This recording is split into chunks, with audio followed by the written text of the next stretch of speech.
Hello, ನಮಸ್ಕಾರ ಸ್ನೇಹಿತರೆ. ನಾನಿವತ್ತು ತುಂಬ ಹಳೆಯದಾದ ಸಾಂಪ್ರದಾಯಿಕವಾದ ಒಂದು ರಂಗೋಲಿನ ಹಾಕ್ತಾ ಇದ್ದೀನಿ.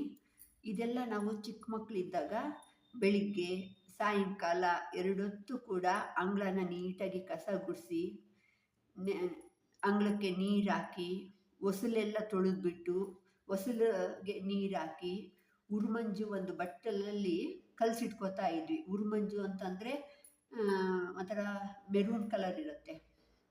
ಆ ಉರುಮಂಜನ್ನು ಕಲಸಿಟ್ಕೊಂಡ್ಬಿಟ್ಟು ಬಟ್ಟೆಯಿಂದ ಹೊಸಲನ್ನು ಸಾರಿಸ್ತಾ ಇದ್ವಿ. ಸಾರಿಸ್ಬಿಟ್ಟು ಹೊಸಲಿನ ಮೇಲ್ಭಾಗಕ್ಕೆ ರಂಗೋಲಿ ಬಿಡ್ತಾ ಇದ್ವಿ. ಹೊಸಲಿನ ಮುಂಭಾಗಕ್ಕೆ ಅರಿಶಿಣ ಕುಂಕುಮದ ಬೊಟ್ಟುಗಳನ್ನ ಇಡ್ತಾ ಇದ್ವಿ. ಬೆಳಿಗ್ಗೆ ಸಾಯಂಕಾಲ ಎರಡೊತ್ತು ಕೂಡ ರಂಗೋಲಿನ ಒಳ್ಳೊಳ್ಳೆ ರಂಗೋಲಿನ ಅಂಗಳಕ್ಕೆ ಹಾಕ್ತಾ ಇದ್ವಿ. ರಂಗೋಲಿ ಪೌಡ್ರ್ ಅನ್ನೋದು ನಮ್ಮ ಪ್ರಕೃತಿ. ಆದರೆ ಚಿತ್ತಾರವಾದ ಒಳ್ಳೆಯ ರಂಗೋಲಿಗಳನ್ನು ಬಿಡಿಸ್ತೀವಲ್ವಾ, ಅದು ನಮ್ಮ ಸಂಸ್ಕೃತಿ. ಈಗ ಸಂಸ್ಕೃತಿ ಅನ್ನೋದೇ ಕಮ್ಮಿ ಆಗ್ತಾ ಇದೆ. ನಾವೆಲ್ಲ ಈಗ ಯೂಟ್ಯೂಬಲ್ಲಿ ಮತ್ತು ಫೇಸ್ಬುಕ್ಕಲ್ಲಿ ನೋಡೋ ಅಂಥ ಕಾಲ ಬಂದುಬಿಟ್ಟಿದೆ. ನಾವು ಕಲ್ತೋರೆ ಮರಿತಾ ಇದ್ರೆ ಈ ರಂಗೋಲಿನ ನಮ್ಮ ಮಕ್ಕಳಿಗೆ ಕಲಿಸೋದು ಯಾರು? ಅದ್ರ ಸಲುವಾಗಿ ಇಂಥ ಭವ್ಯ ಪರಂಪರೆ ಇರೋ ಅಂಥ ನಮ್ಮ ಈ ಸಂಸ್ಕೃತಿನ ನಾವು ಮರಿಬಾರ್ದು.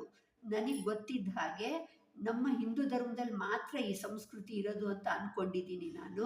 ಇಂಥ ಸುಂದರವಾದ ಸಂಸ್ಕೃತಿನ ನಾವು ಮರೆಯೋದು ಬೇಡ. ಇದನ್ನು ಮುಂದುವರಿಸ್ಕೊಂಡು ಹೋಗೋಣ. ನಾವು ಎಲ್ಲರೂ ಕೂಡ ಕಲೀರಿ. ಮತ್ತು ಬೆಳಿಗ್ನೊತ್ತು, ಈಗ ಸಾಯಂಕಾಲದೊತ್ತಂತೂ ಯಾರೂ ಮಾಡೋದೇ ಇಲ್ಲ ಬಿಡಿ. ಬೆಳಿಗ್ನೊತ್ತಾದರೂ ಕೂಡ ಅಟ್ಲೀಸ್ಟು, ಇವಾಗ ಅಪಾರ್ಟ್ಮೆಂಟ್ ಅಂತೂ ಏನು ಮಾಡೋಕ್ಕಾಗಲ್ಲ. ನಮ್ದು ಇಂಡಿವಿಜುವಲ್ ಹೌಸ್ಗಳಿದ್ರೆ ಮನೆ ಮುಂದೆ ರಂಗೋಲಿ ಬಿಡೋದು. ಅಪಾರ್ಟ್ಮೆಂಟ್ ಆದರೂ ಕೂಡ ಅಷ್ಟೇ, ಬಾಗಿಲು ಮುಂದೆ ಆದರೂ ಕೂಡ ನೀಟಾಗಿ ಹಾಕ್ಬೋದು. ತುಳಸಿ ಬೃಂದಾವನದ ಮುಂದೆ ತುಳಸಿ ಇವಾಗ ಪಾಟ್ಗಳಲ್ಲಿ ಹಾಕೋತೀವಿ, ಅದ್ರ ಮುಂದೆ ಆದರೂ ಕೂಡ ಚಿಕ್ಕ ಚಿಕ್ಕ ರಂಗೋಲಿಗಳು ಹಾಕಿದರೆ ಎಷ್ಟು ಸುಂದರವಾಗಿ ಕಾಣಿಸುತ್ತೆ. ಯಾರು ಕೂಡ ಅದನ್ನು ಅವಾಗ ಕಾಲಿಟ್ಟುಬಿಟ್ಟು ತುಳಿಯೋ ಅಂತ ಸಾಹಸ ಮಾಡೋದಿಲ್ಲ. ಮನೆ ಮುಂದೆ ಒಳ್ಳೆಯ ರಂಗೋಲಿ ಇದ್ದರೆ ಎಷ್ಟು ಸುಂದರವಾಗಿ ಕಾಣುತ್ತೆ. ಇಂಥ ಭವ್ಯ ಪರಂಪರೆನ ನಾವು ಮರೆಯೋದು ಬೇಡ. ಇದನ್ನು ಮುಂದುವರಿಸ್ಕೊಂಡು ನಾವು ಹೋಗೋಣ. ಇಂಥ ಒಳ್ಳೆಯ ಸಂಸ್ಕೃತಿನ ನಾವು ಮುಂದುವರಿಸ್ಕೊಂಡು ಹೋಗೋದ್ರಿಂದ ನಮ್ಮ ಮುಂದಿನ ಪರಂಪರೆನೂ ಕೂಡ, ಮುಂದಿನ ಜನಾಂಗನೂ ಕೂಡ ಕಲ್ತ್ಕೊಳ್ಳುತ್ತೆ ಇಂಥ ಭವ್ಯ ಪರಂಪರೆ. ಇಲ್ಲ ಅಂತಂದರೆ ಇದು ನಮ್ಮ ಕಾಲಕ್ಕೆ ಕೊನೆ ಆಗೋಗ್ಬಿಡುತ್ತೆ. ಅದರ ಸಲುವಾಗಿ ನಾವು ಇಂಥ ಪರಂಪರೆನ ನಾವು ಮರಿಬಾರ್ದು ಯಾವಾಗಲೂ ಕೂಡ. ಈ ರಂಗೋಲಿಯ ಮೂಲ ಹೆಸರು ಏನು ಗೊತ್ತಾ? ರಂಗವಲ್ಲಿ ಅಂತೇಳಿ. ರಂಗವಲ್ಲಿ ಅಂತಂದರೆ ರಂಗ ನೀನು ಒಲಿ ಅಂತೇಳ್ಬಿಟ್ಟು ರಂಗೋಲಿ ಹಾಕ್ತಾ ಇದ್ರಂತೆ. ಅದು ಆ ಭವ್ಯ ಪರವನ್ನೇ ಅನ್ನೋದು ನಾವು ಮರಿದೆ ಮುಂದುವರಿಸ್ಕೊಂಡು ಹೋಗೋಣ. ನೋಡಿ ಎಷ್ಟು ಸುಂದರವಾಗಿ ಮೂಡಿ ಬರ್ತಾ ಇದೆ ನೋಡಿ ಈ ರಂಗೋಲಿ.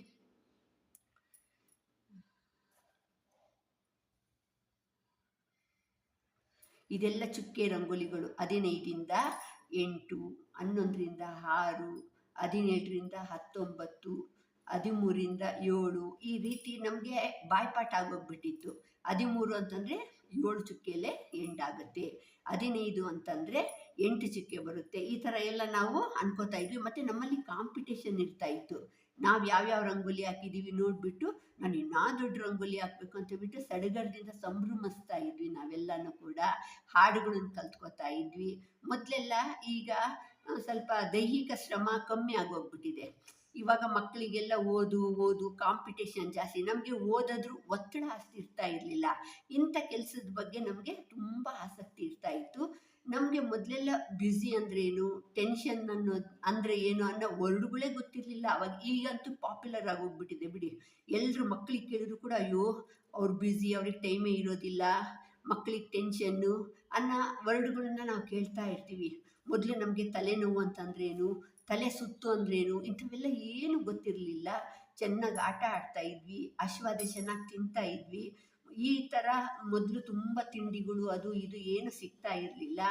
ಮನೆಯಲ್ಲಿ ಏನು ಮಾಡಿದಾರೋ ಅದನ್ನೇ ಚೆನ್ನಾಗಿ ತುಂಬ ಹಸಿವಾದಾಗ ಎಲ್ಲನೂ ರುಚಿಯಾಗಿ ತಿಂತಾ ಇದ್ವಿ. ಹಬ್ಬ ಹರಿದಿನ ಆದರೆ ಸಿಹಿ ಪದಾರ್ಥಗಳನ್ನ ಮಾಡ್ತಾಯಿದ್ರು. ಸಿಹಿ ಪದಾರ್ಥಗಳು ಬೇಕು ಅಂತಂದರೆ ಹಬ್ಬಕ್ಕೋಸ್ಕರನೇ ಕಾಯ್ತಾ ಇದ್ವಿ ನಾವು.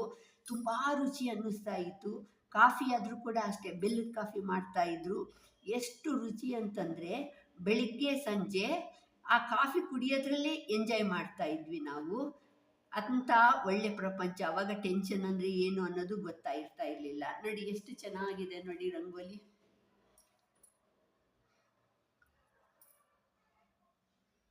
ರಂಗನಾಯಕ ರಾಜೀವಲೋಚನ ರಮಣನೆ ಬೆಳಗಾಯಿತೇಳೆನ್ನುತ್ತ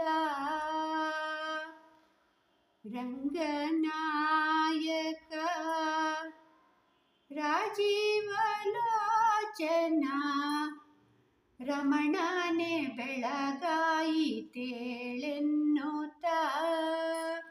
ನೋಡಿ ಎಷ್ಟು ಸುಂದರವಾದ ರಂಗೋಲಿ, ಎಷ್ಟು ಚೆನ್ನಾಗಿ ಬಂತು ನೋಡಿ. ನಮಸ್ಕಾರ.